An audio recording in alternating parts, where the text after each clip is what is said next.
Feliz semana para todos, que la paz de Cristo está con todos ustedes. Hemos estado estudiando este interesante libro de Josué. En la lección número 6 estudiamos cómo el pueblo de Israel tenían que luchar con dos enemigos poderosos, uno que era un enemigo literal como lo fue el pueblo de Ai, y otro fue un enemigo interno que fue la desobediencia de parte de algunos hebreos. Pero vimos que Jehová recompuso todo de nuevo para que los israelitas confiaran en él. En esta nueva lección, que de hecho es la lección número 7, estudiaremos situaciones más asombrosas de los israelitas en su lucha por adquirir la herencia que el Señor les estaba entregando, ¿no? Estudiaremos situaciones cruciales al momento de estudiar este libro de Josué. Nos damos cuenta que los israelitas básicamente solo pensaban en guerras. Esas guerras eran su diario vivir, entre comillas, ¿no? Y por ende ellos estaban afanados y prácticamente estaban olvidando de algunas leyes ceremoniales y ritos ordenados por Jehová a la primera generación que dirigía Moisés. Ya esta nueva generación que estaba establecida en la tierra prometida debía de volver a consagrarse al Señor a pesar del peligro que inminentemente corrían, porque ellos estaban constantemente bajo ataque.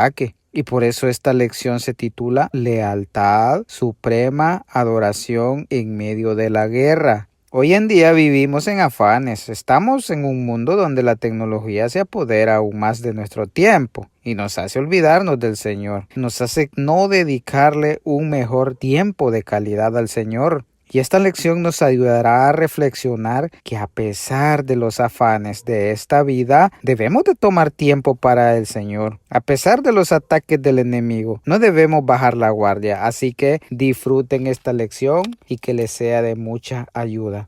Para comenzar este estudio, es importante decir que el poner a Dios en primer lugar es vital, ¿no? En cualquier circunstancia de la vida. Y por eso este subtítulo es llamado El pacto en primer lugar. Y es que el pueblo hebreo iba a tener una apretada agenda. Una vez cruzando el río Jordán, donde el enemigo acechaba constantemente, y estos afanes harían que el pueblo dedicaran menos tiempo en la adoración al Señor, por lo cual antes de que el pueblo israelita tomara la posesión de la tierra heredada, primero tenían que ponerse a cuentas con el Señor y comprometerse con Él. Para ello era necesario que se circuncidaran, así como lo había hecho la primera generación. Recordemos que la primera generación había muerto y toda la nueva generación, toda esta nueva generación no estaba circuncidada y debían ser purificados antes de la posesión de la tierra prometida.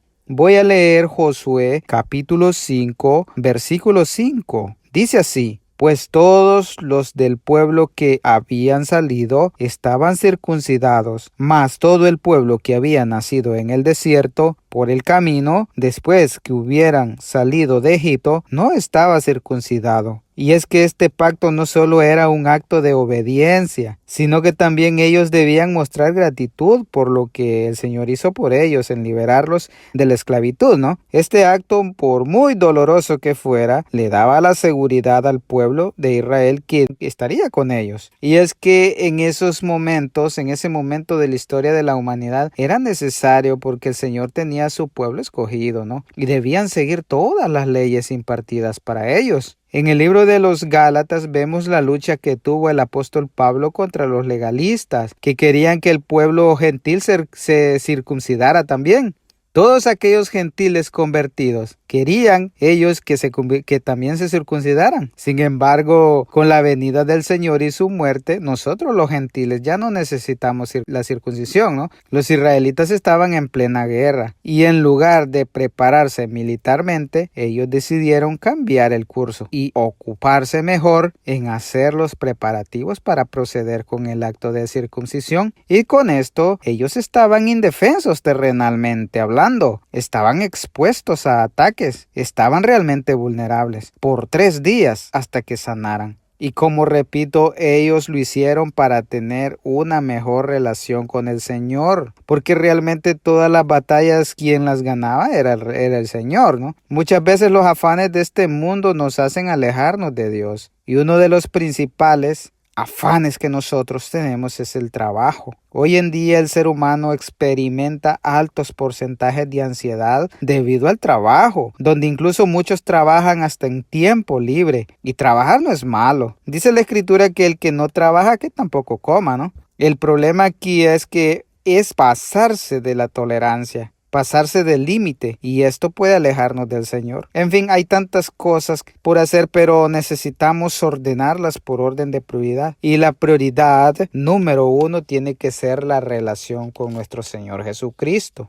Bien, en la sesión que acabamos de escuchar y estudiar, vimos que el pueblo necesitaba circuncidarse porque tenían pendiente ese mandato por el Señor. Ahora debían realizar otro mandato dado por el Señor, y fue celebrar la Pascua. Y por eso este subtítulo lo vamos a llamar La Pascua. Para entrar más en contexto, voy a leer en el libro de Josué capítulo 5, versículo 10, y dice de la siguiente manera: Y los hijos de Israel acamparon en Gilgal y celebraron la Pascua a los 14 días del mes por la tarde en los llanos de Jericó. Interesante, ¿no? Recordemos que la Pascua para el pueblo de Israel fue dado este mandato por parte del Señor, el cual les hacía recordar la liberación de la esclavitud. ¿Se acuerdan de eso?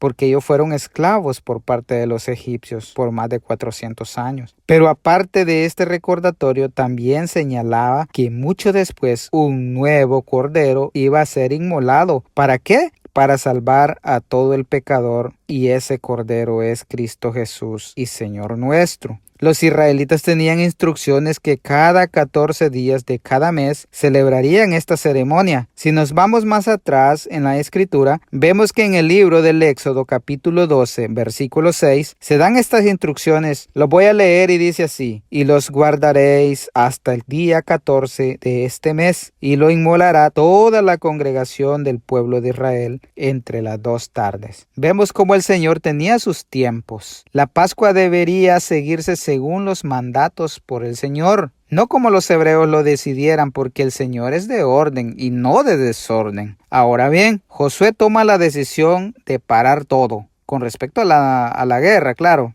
y decidió que era tiempo para el Señor. Sabemos que, como decimos popularmente, para todo hay tiempo. Pero nuestro primer tiempo debe ser para el Señor. Ya después todo será por añadidura. Escuchen lo que dice el libro de Lucas capítulo 12, versículo 31. Dice así: Mas buscad primero el reino de Dios, y todas estas cosas os serán añadidas. Generalmente, como seres humanos que somos, claro, primero buscamos las cosas, y si nos queda tiempo, o tenemos algún problema, o alguna enfermedad, ahí sí buscamos a Dios en primer lugar. Esperamos llegar al límite, y cuando tocamos fondo, ahí sí buscamos al Señor. Debe ser al contrario, primero buscar al Señor, claro. Ahora bien, estamos estudiando la Pascua para los hebreos. Entonces, ¿nosotros recordaremos al Señor? Porque no somos hebreos, ¿verdad? Entonces, ¿cómo nosotros recordaremos al Señor si no somos hebreos?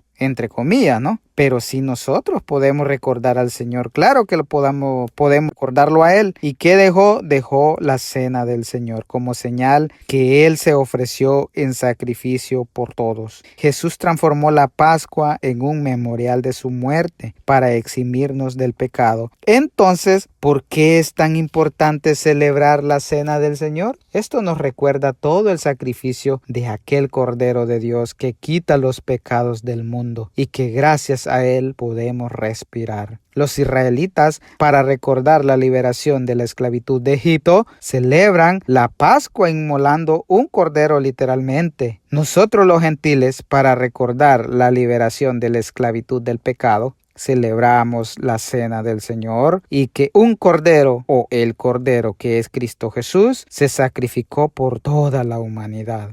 Muy bien, acabamos de estudiar la segunda cosa más importante que Josué les recordó a los israelitas, que fue celebrar la Pascua, ¿no? Pero aparte de este mandato, acordémonos que en las lecciones que vimos acerca del libro del Éxodo, que Moisés dio una serie de leyes que Jehová se las dio para que Moisés las traspasara a los israelitas. Sin embargo, esta nueva generación no tenía esas leyes, por las cuales Josué se encargaría de hacer también a esta nueva generación conociera esas leyes. O si ya las sabían, Josué se las iba a recordar. Algo que no hacían todavía por la premura de las guerras que estaban llevando. Entonces, a este nuevo subtítulo lo llamaremos Altares de Renovación. Para los israelitas las guerras eran de vital importancia, pero había algo más importante que ellos debían de hacer y era la lealtad a los requerimientos de la ley del Señor. La conquista de la tierra prometida era importante, claro. Pero estas batallas serían temporalmente. Pero el conocimiento y aplicación de las leyes de la Torá serían para toda la vida de cada israelita. En otras palabras, la palabra del Señor sería eterna. Ahora bien, Moisés mandó a construir un altar a Jehová. Ahora Josué haría lo mismo. ¿Saben qué? Voy a leer Josué 8, 30 y 31 para que miremos si es cierto, si dicen esos versículos así. Dice, entonces Josué edificó un altar a Jehová, Dios de Israel, en el monte Ebal. 31. Como Moisés, siervo de Jehová, lo había mandado a los hijos de Israel, como está escrito en el libro de la ley de Moisés, un altar de piedras enteras, sobre las cuales nadie alzó hierro. Y ofrecieron sobre él holocaustos a Jehová y sacrificaron ofrendas de paz. Vemos cómo Josué fue motivado a construir un altar, así como Jehová se lo había dicho a Moisés. Deuteronomio capítulo 11, verso 29 dice así: y cuando Jehová tu Dios te haya introducido en la tierra en la cual vas para tomarla, pondrás la bendición sobre el monte Gerizim y la maldición sobre el monte Ebal. Vemos cómo este versículo establece una clara distinción entre dos caminos, el de la obediencia que lleva a la bendición y el de la desobediencia que conduce a la maldición. Los israelitas debían proclamar la bendición sobre el monte Gerizim y la maldición sobre el monte Ebal. Al entrar a Canaán, en otras palabras, debían elegir entre la vida y la prosperidad, si obedecían, claro, o la desgracia si desobedecían los mandamientos. Ahora bien, hace un momento leí Josué 8, 30 y 31. Vemos aquí a Josué ya cumpliendo lo mencionado en Deuteronomio 11, 29. Josué aparece obedeciendo la ley dada por Moisés al construir un altar en el monte Ebal, y claro, sin labrar la piedra, cumpliendo así este mandato divino, y marca este acto el inicio de un nuevo ciclo de victoria para el pueblo de Israel, el cual se preparaban para continuar con su lucha en la conquista de la tierra prometida. Ahora bien, podemos resaltar 4 puntos importantes para el pueblo. Primero, la obediencia y el cumplimiento de la ley. Josué sigue al pie de la letra las instrucciones dadas por el Señor, además de su compromiso, claro. Como punto número 2, la construcción simbólica. El altar se construyó con piedras enteras sin labrar, el cual eran puras, esto demostrando obediencia como se había ordenado. Como punto número 3 vemos un sacrificio de gratitud y también de adoración. En ese altar los israelitas ofrecieron holocaustos y ofrendas, como leímos en los versículos, y fueron ofrendas de paz para el Señor, ¿no? Esto como una forma de adorarlo y agradecerle por lo que el Señor hizo por ellos, derrotando al pueblo de Ai. Y un cuarto punto sería como una piedra angular para el futuro. Con estos los israelitas estaban renovando un compromiso con el Señor y demostraban un acto de fe el cual les ayudaría para futuras victorias. ¿Saben algo interesante? El nombre de Josué es prefigurado a Yeshua, que significa Jesús, Yeshua en hebreo, ¿no? Sabemos que tanto la misión de Josué como también la misión de Yeshua o Jesús fue conducir nuevamente al ser humano a la obediencia a Dios. La lucha de Josué fue con otros seres humanos, pero la lucha de Yeshua fue con algo superior para lograr que ahora nosotros viviéramos bajo la gracia, ¿no? Vamos a pasar a la siguiente parte de este estudio y lo llamaremos Escrito en Rocas. ¿Pero por qué este título? ¿Saben? Como seres humanos que somos, tendemos a olvidar rápidamente. Nos pueden imprimir 1000 hojas de papel para memorizar algo, pero una vez ese papel se deteriora, la información se borró y después se perdió. Pero saben que la roca está construida a base de minerales y una roca puede durar muchos millones de años. Y pueden pasar muchas generaciones y la roca ahí sigue. Pero ¿por qué menciono esto? Resulta que Josué escribió sobre las rocas una copia de la ley de Moisés. Pero ¿para qué Josué pudo haber hecho eso? Él lo hizo por una sencilla razón, para que el pueblo no olvidara lo que el Señor hacía constantemente por ellos. ¿Saben? Citas como Deuteronomio 4:31, Deuteronomio 6:12, Deuteronomio 8:11, Segunda de Reyes 17:38, Salmos 78:7. Todas estas citas bíblicas incitan al pueblo para que no olviden las maravillas que el Señor hizo por todos ellos. Y precisamente Josué se los estaba indicando. Josué iba a hacer allá en el monte Ebal que ellos no olvidaran todas estas cosas. Voy a leer 3 versículos en los cuales Josué hizo un recordatorio. Leo Josué 8:32 al 35. Dice de la siguiente manera: también escribió allí sobre las piedras una copia de la ley de Moisés, la cual escribió delante de los hijos de Israel. Dice el 33. Y todo Israel, con sus ancianos, oficiales y jueces, estaban de pie a uno y a otro lado del arca, en presencia de los sacerdotes levitas que llevaban el arca del pacto de Jehová, así los extranjeros como los naturales. La mitad de ellos estaban hacia el monte Gerizim y la otra mitad hacia el monte Ebal, de la manera que Moisés, siervo de Jehová, lo había mandado antes, para que bendijesen primeramente al pueblo de Israel. Después de esto, leyó todas las palabras de la ley, las bendiciones y las maldiciones conforme a todo lo que está escrito en el libro de la ley. No hubo palabra alguna que de todo cuanto mandó Moisés, Josué no hiciese leer delante de toda la congregación de Israel, y de las mujeres, de los niños y de los extranjeros que moraban entre ellos. Lo que acabo de leer es palabra del Señor. ¿Y saben qué? Me llama la atención lo último que menciona el versículo 35. Que la ley leída no solo era para el pueblo de Israel, sino también para el extranjero que estaba con ellos, por lo que queda claro, por lo que da a entender que todo el que acepta al Señor recibe la bendición. No importa si es hebreo o gentil, recibe al Señor, recibe bendición. Vemos cómo Josué, después de la dificultad que tuvo en solucionar problemas con los israelitas, ¿no? En este caso puntual con Acán, y posteriormente derrotar al pueblo de Ai, escribe las leyes de Moisés sobre las piedras de un altar construido en el monte Ebal. Posteriormente organiza al pueblo en 2 grupos para que escuchen la lectura. En esa lectura leyó tanto las bendiciones así como también las maldiciones. En el monte Gerizim las bendiciones y en el monte Ebal las maldiciones. Ahora pregunto, ¿en qué monte queremos estar? Procuremos estar en el monte de las bendiciones del Señor. Y que esa bendición esté escrita en nuestra roca, que ya sabemos quién es nuestra roca. Nuestra roca es el Señor Jesucristo.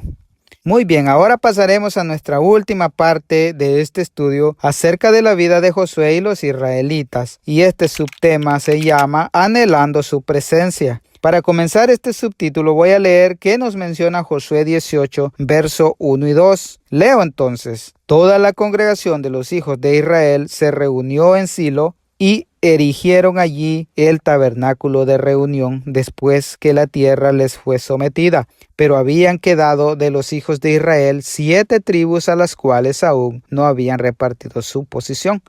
Saben, el momento más crítico ya había pasado, ya que la tierra ya prácticamente ya era de los israelitas, ¿no? Ya habían luchado duro para conseguir esa tierra. Después de ello, la tierra de Canaán fue repartida por suerte, así como el Señor lo había mandado. Veamos qué dice en Josué 14:2. Dice, por suerte se les dio su heredad, como Jehová había mandado a Moisés, que se diera a las 9 tribus y a la media tribu.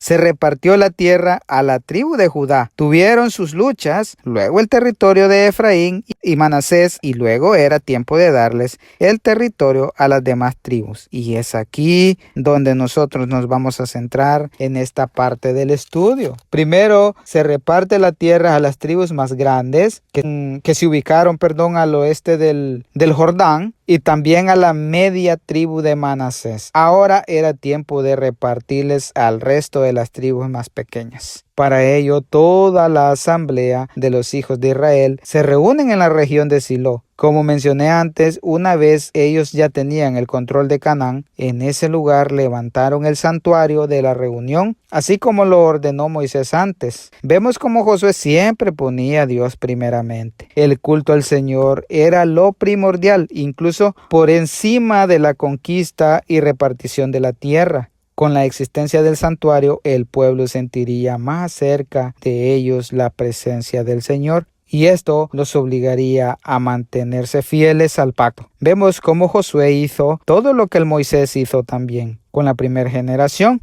que pereció en el desierto, claro. Ahora bien, por si no lo sabían, hay un santuario celestial, un santuario no físico como el de Moisés y el de Josué. Nuestro enfoque debe ser el santuario celestial. Y para llegar a él, claramente no es fácil, porque estamos luchando con una serie de situaciones modernas que nos quitan la atención a esas luchas, a esos enfoques que nosotros queremos llegar al santuario celestial, ¿no? Y esas luchas desafían nuestra fe. Pero si confiamos en la obra que Jesús hizo para nosotros, por fe podemos esperarlo cuando regrese y pueda levantarnos y reconocer su santuario celestial. Ahora bien, si te gustó esta reflexión, te voy a pedir 3 cosas en este momento. Suscríbete, comparte y dale like al video para que este mensaje llegue a las demás personas y puedan conocer más de la palabra del Señor. Que la paz del Señor Jesucristo esté con todos ustedes. Hasta la próxima. Bendiciones.